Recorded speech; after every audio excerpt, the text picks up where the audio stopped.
Well, so far we've been talking about subjects, different mountains and lakes and everything else that you can photograph. And so I'm going to jump into kind of a different way of approaching some of the same things, and that is through the elements of design. And these are just good graphical things that work in photographs, as well as in a lot of different types of artwork. And the first of these elements is line, all right? And so one of the things that we are drawn to are lines. These are kind of handrails for the eyes, you might say. And so anytime we have nice, clean lines, that's often going to be the good element of a photograph. And so look for these when you're out in the world. This is from Yellowstone in the winter and Yellowstone in the summertime. And there are lots of places where there are great natural, nice, clean lines. And so I'm very much trying to have a very clean look to my photograph with, just the elements that I want in there. There are different types of lines that you can have, and they have slightly different impact. The diagonal line has often a little bit more impact than the horizontal line, which can be a little bit more static. In nature, we kind of expect things to be either exactly vertical or exactly horizontal, like the horizon. And when lines are at an angle, they're just a little bit more dynamic. There's a little bit more action, you might say. These lines, as I had mentioned in a previous section, and I will mention again when we get to the composition section, our eyes, in this case, leading us into the frame, into the mountain.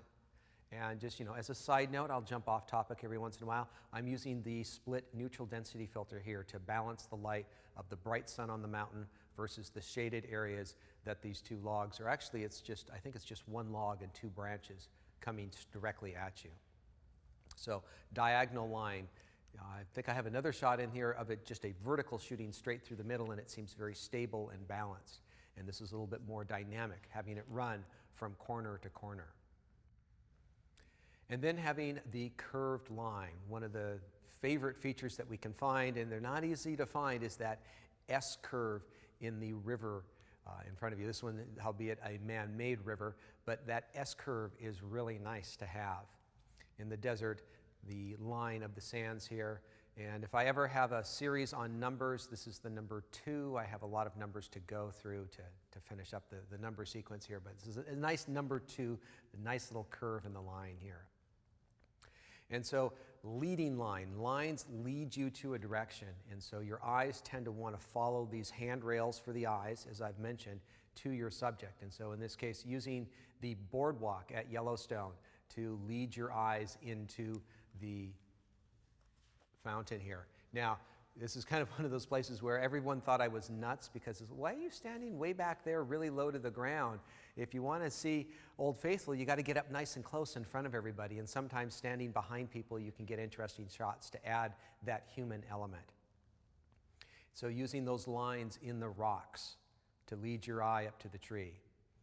Kind of an unusual case of leaving a big blank area right in the middle, but those eyes drawing you straight back into the depths of the horizon. Down at Mount Hood, using the trees and the branches, those white elements attract your attention and bring your eyes up to the mountain at the top of the frame. Next element is shape. And our eyes, in the way we see the world, we can very quickly look at shapes and kind of understand what they are. This is out at Second Beach, and to me, this just looks like a thumbs up sign. And so I think that shape really stands out and is very distinctive, especially against the colors of the setting sun. This is a sand dune down in Oregon, and for me, this just looks like a hip. It looks like someone's hip laying on their side. Having those shadows, that side light, really accentuates the shape and texture of it.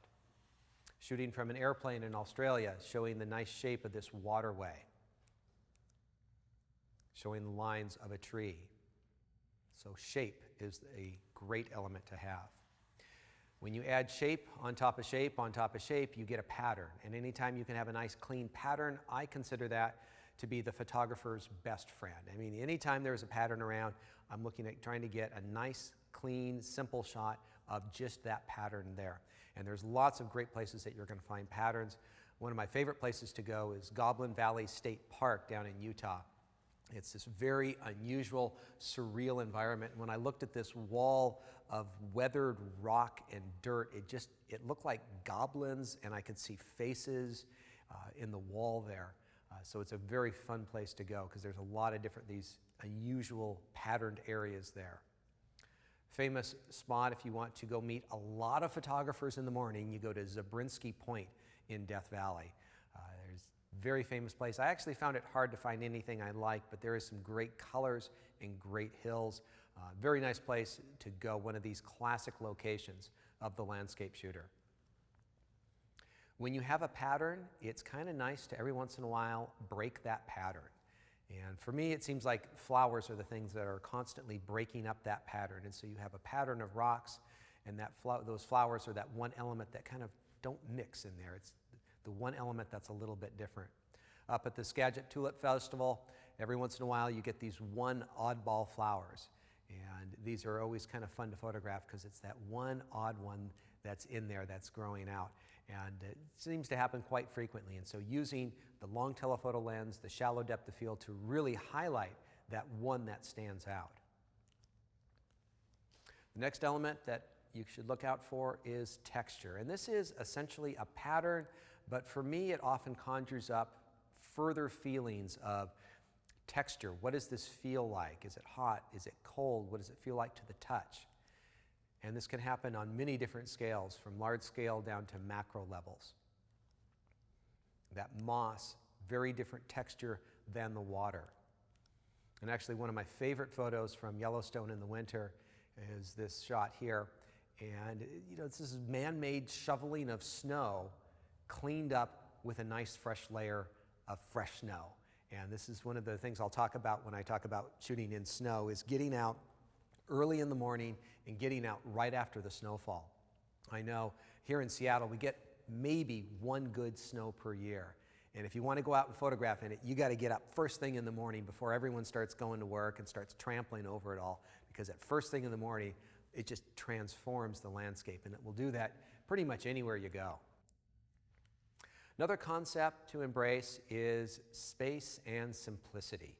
And this is one of the things that I really like in a photograph. I feel like we live in a very cluttered world, and every once in a while it's nice to have a big open expanse of just color and nothingness in some ways. And so you could say that this doesn't have a strong subject in it, it's just a horizon line, but it's got a lot of nice color, and seeing that nice open space gives you a feeling that this is a nice big open environment. And so having lots of space around a subject, or having a subject that's very small in frame, is perfectly okay to do from time to time. I don't know that I want all my photographs to look like this, but having that extra space is really nice. And if you were into commercial photography, you would be talking about leaving space for text and titles in here. And I'm doing it for just artistic reasons, but there are lots of other financial reasons why people leave lots of extra space in their photographs. And so in general, I like to get the tight shot first, but then I'll often try to loosen up and get a second shot just to give me a different look and a feel to the photograph, leaving a big blank open sky that I usually would normally say you shouldn't be doing that. And so this is one of those rules that's really just a suggestion that you can feel free to break.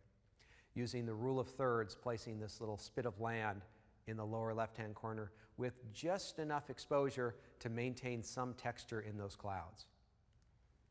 Down in Antarctica, there was a hillside that had just this very blue slope on it, and these clouds were coming around the backside of it, and it looked really unusual, very graphic and very, very simple.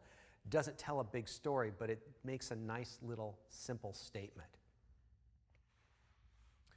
As you have seen throughout the talk, there are a number of cases where I have turned my images from color to black and white. And of course, landscape photography has a long history with black and white images that simplifies and really shows the graphic nature of particular places that you're at. And black and white is a great way of showcasing that. In some cases, you just don't have a lot of great colors, and turning them black and white really changes the feel for them. In some ways, it adds a little bit more mystery to the photograph, because I had mentioned before, and I've mentioned in the past several times, leaving something out of a photograph can often add mystery. And so leaving out that color leaves you wondering a little bit about what colors are there, because you're seeing the world in a way that you don't normally look at it with your own eyes, which enables you to see it in kind of a new manner. And I can't show black and white photographs without showing mudflats. You got to have mudflats anytime you show black and white photos. And looking for that texture. So you're looking for really contrasty areas. This is one of the few times that you can shoot with the sun, because contrasty middle of the day shooting actually can work with black and white photography quite well. So let me give you a few of my tips on black and white. I'm by no means a master of it, but I do enjoy doing it. And this is where that contrasty scene actually helps out. Normally we're trying to avoid the contrasty scenes because they don't work real well in color, but they can work much better in black and white. Dramatic or strong light is a good element to have here. That can be very tough to work with in color photography, but in black and white it's good more often of the time. As I said before, a good way to shoot this is to set your camera to black and white and shooting raw at the same time. This will enable you to see on the back of the camera, or if you have an electronic viewfinder, right in the viewfinder as you're composing the shot, what it looks like in black and white. And having that is a positive feedback loop. You get to see exactly the way it's coming or see the way it's going to turn out. And that's going to possibly change and improve the way you compose your shot and set it up. And so I really like that feature about the new cameras, being able to see in black and white, because before that, we're always kind of guessing. I hope this looks good in black and white.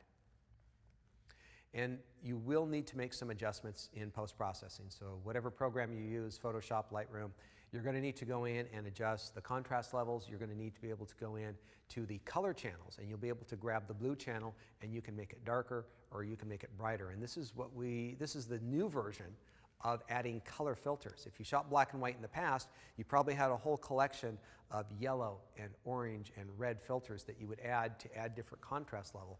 And the beauty in digital now is that you don't need all those filters. You can just shoot it straight in the field and then add and subtract those types of filters later on. And you can have multiple versions of the same image, which is excellent way of controlling it. So that's black and white.